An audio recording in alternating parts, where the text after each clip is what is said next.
Okay, so right off the bat, I need to preference the video and make it known that no, Naruto will not be on this list. The dude is the main character. Like, why would I add the main character in my top five characters list? Don't get me wrong though, he is my favorite character of the series.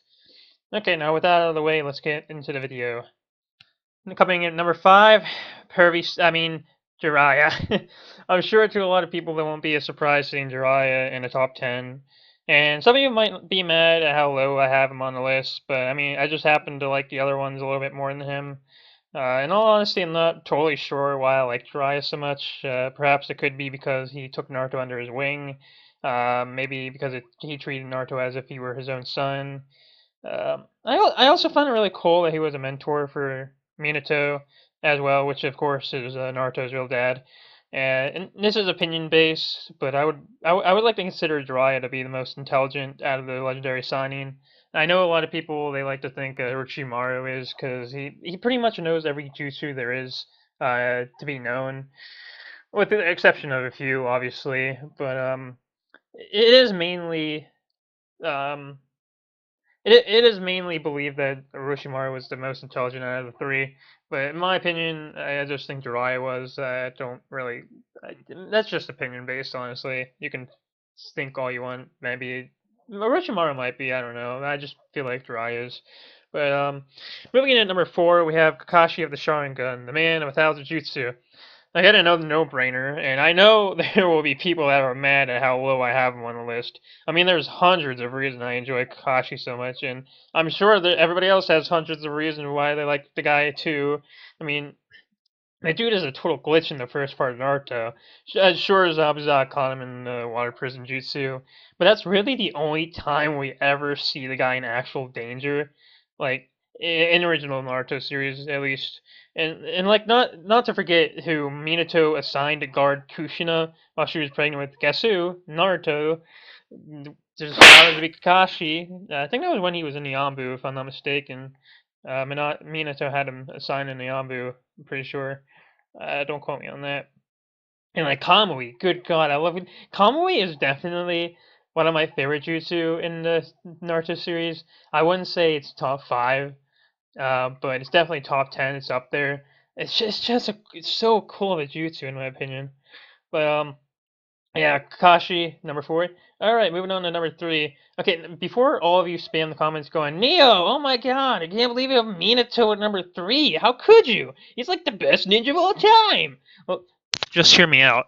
Minato is no joke. The dude almost single-handedly won Konoha the Third Great Ninja War by himself. The feats of this guy are just damn ridiculous.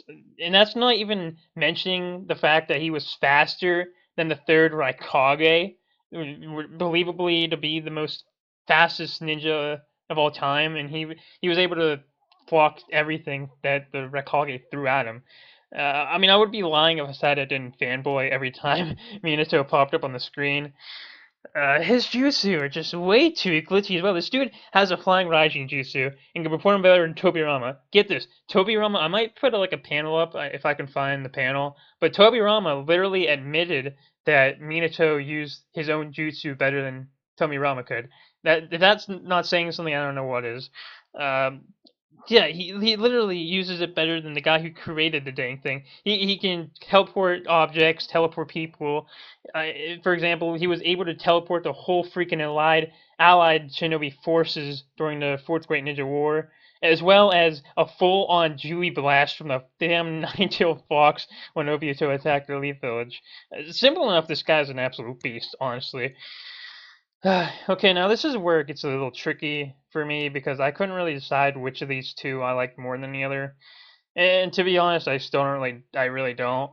But with that said, number two is Obito Uchiha. I know a lot of you will be split on this character, as most people are split into one or two categories. You either love the guy or you hate him. I happen to really like the guy. Now, a lot of you who hate him are probably saying, Neo, the dude tried to brainwash everybody against their will. Now, what I have to say to that is, although his method might be wrong, he's just doing what he thinks is right, no matter what others may think. To him, it's the right thing to do, and he always does what he thinks is right, regardless of what he needs to do to bring that plan into fruition. Uh, I know everybody thinks he might be a little delusional, and he might be, but how about you try getting crushed in half by giant rocks and have half your brain caved in, and come back and tell me that it's no difference. The dude went through a lot. I mean, he saw his crush get goddamn doried by his best friend, and that was probably the last crack that broke the mirror. Um, there was a whole lot of sequences that ended up leading him to his psyche getting all messed up, but that was probably the last crack that broke the mirror, honestly, at least in my opinion.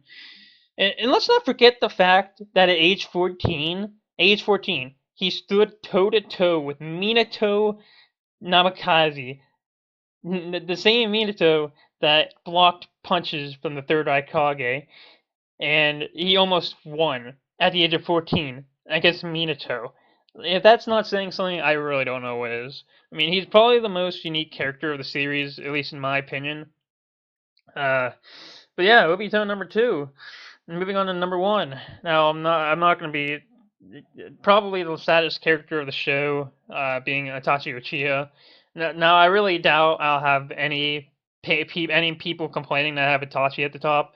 If anything describes how insane Itachi is, he was the youngest Jonin in Konoha history. Like, nobody could touch this dude's intellect. I still, to this day, I'm not completely finished with Shippuden. I have like 100 episodes left or something, but I have not seen anybody even come close to Itachi's intelligence. Honestly, I don't think anybody will. Even, like, I just don't see anybody being more intelligent than Itachi, honestly. And God, how sad was it that he slaughtered his whole clan just to keep his brother and village safe from another ninja war? That surely would have happened had the Uchiha coup happened. Um, because the dude, he's seen a war happen. He was growing up during the Third Ninja War. He does not want to see that happen again. So he did what he thought was right, protected the village and his brother, and pretty much stopped the Fourth Great Ninja War from happening by himself. At least at the time. We know now that the Fourth Great Ninja War ended up happening. But moving past that, he didn't do it willingly right away either. He tried to resolve the issue without any bloodshed. Um, that didn't really lead to any avail, so the Tihad massacre eventually did take place, which stopped the coup and thereby preventing another ninja war. Um, his loyalty is literally no joke either. He still helped the village even after Donzo pretty much killed Itachi's best friend Shisui, because Shisui and Itachi, they had a plan to stop I forget what his name is. Fujiri? Something Itachi and Sasuke's dad. They had a plan to stop him by putting him under Genjutsu, I believe. And here comes Danzo stealing Shisui's eye and pretty much forcing Shisui to commit suicide. Um, and Itachi, he didn't let that persuade his loyalty. He still helped him out, even though he hated Danzo for that. Overall, Itachi is all around. And let's just mention the fact that all that he did for his brother, he acted as a wall for Sasuke to climb, so he can grow stronger. Even if it meant Sasuke hating Itachi, he still was there as his bigger older brother, acting as a wall for Sasuke to climb and get better and better. If that's not showing you how good of a big brother he was, I don't know what is, honestly. Just overall, Itachi is just all around the best character of the whole series in my eyes. And here's a good way to end off this video. Literally, the only reason Itachi even died in the first place was because of his disease. I know a lot of people like to say, "Oh no, Sasuke killed Itachi," blah blah blah. No, Itachi let him kill him. It was dead obvious. He was looking during the fight with Sasuke. Sasuke was like, "Oh, this is my last attack. I'll be using all my chakra." Now Itachi, he was just sitting there, "Oh, okay, yes, this is his last attack. I'm totally gonna die here." He looks up, he sees Kirin. I don't think he's expected Sasuke to pull that out of his ass, because you can tell he was surprised. Definitely wasn't enough to kill him though, which you all know how it happened. The disease ended up killing him, but yeah, I mean, that was my top 5 favorite characters. Let me know how you feel about my rankings in the comments below. If you enjoyed the video, go ahead and give us a thumbs up and subscribe if you like. It's not mandatory, of course. It just helps me out and makes me know that you guys want more videos like this. But anyway, I will see you guys in the future. Have a great day.